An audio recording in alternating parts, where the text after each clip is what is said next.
नमस्कार दोस्तों। कुरु वंश की उत्पत्ति महाभारत की कथा। पुराणों के अनुसार ब्रह्मा जी से अत्रि, अत्रि से चंद्रमा, चंद्रमा से बुध और बुध से इला नंदन पुरुरवा का जन्म हुआ।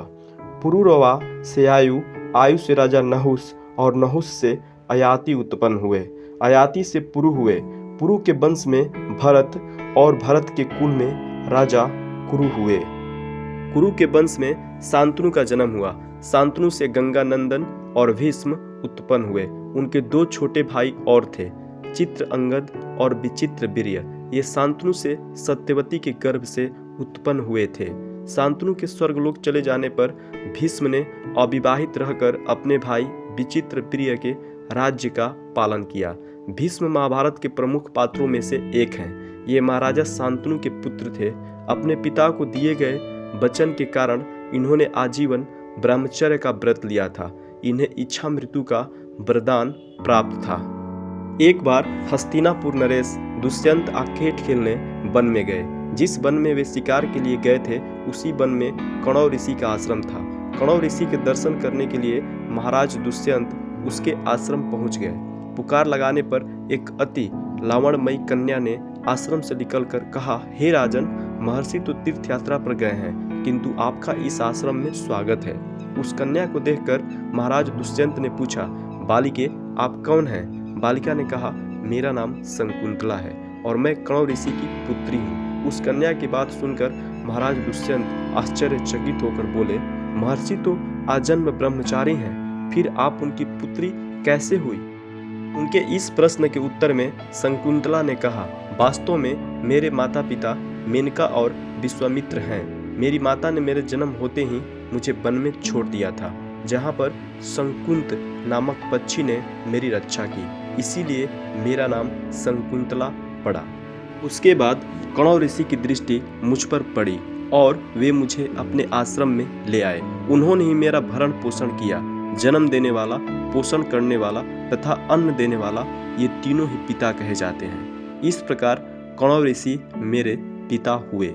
शकुंतला के वचनों को सुनकर महाराज दुष्यंत ने कहा, शकुंतले, तुम क्षत्रिय कन्या हो। यदि तुम्हें किसी प्रकार की आपत्ति न हो तो मैं तुमसे विवाह करना चाहता हूँ। शकुंतला भी महाराज दुष्यंत पर मोहित हो चुकी थी, अतः उसने अपनी स्वीकृति प्रदान कर दी। दोनों ने गंधर्व विवाह कर लिया। कुछ काल महाराज दुष्यंत ने शकुंतला के साथ विहार करते हुए वन में ही व्यतीत किया। फिर एक दिन वे शकुंतला से बोले, प्रियतमे, मुझे अब अपना राज्य कार्य देखने के लिए हस्तिनापुर प्रस्थान करना होगा। महर्षि कणव के तीर्थ यात्रा से लौट आने पर मैं तुम्हें यहाँ से विदा कराकर अपने राजभवन में ले जाऊंगा।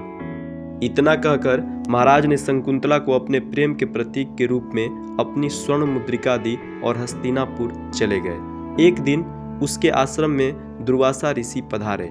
महाराज दुष्यंत के विरह में लीन होने के कारण शकुंतला को उनके आगमन का ज्ञान भी नहीं हुआ और उसने दुर्वासा ऋषि का यथोचित स्वागत सत्कार नहीं किया।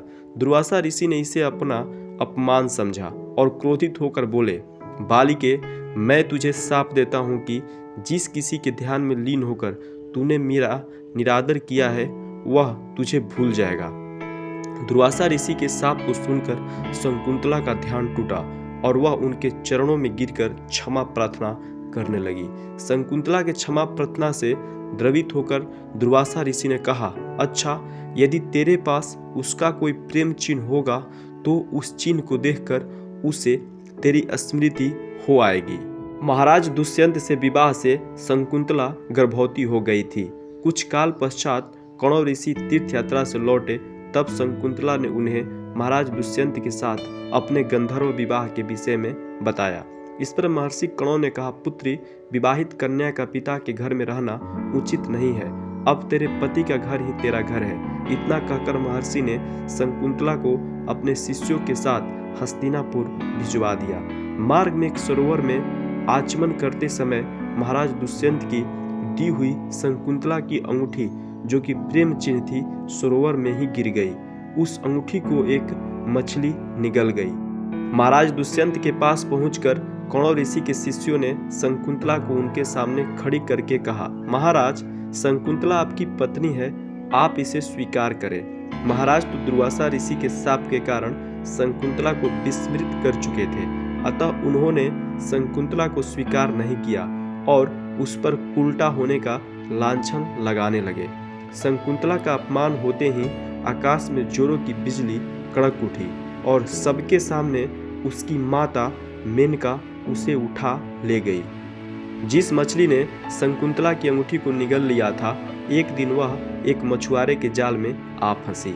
जब मछुआरे ने उसे काटा तो उसके पेट में अंगूठी निकली। मछुआरे ने उस अंगूठी को महाराज दुष्यंत के पास भेंट के रूप में भेज दिया। अंगूठी को देखते ही महाराज को शकुंतला का स्मरण हो आया और वे अपने कृत्य पर पश्चाताप करने लगे। महाराज ने शकुंतला को बहुत ढूंढवाया किंतु उसका पता नहीं चला।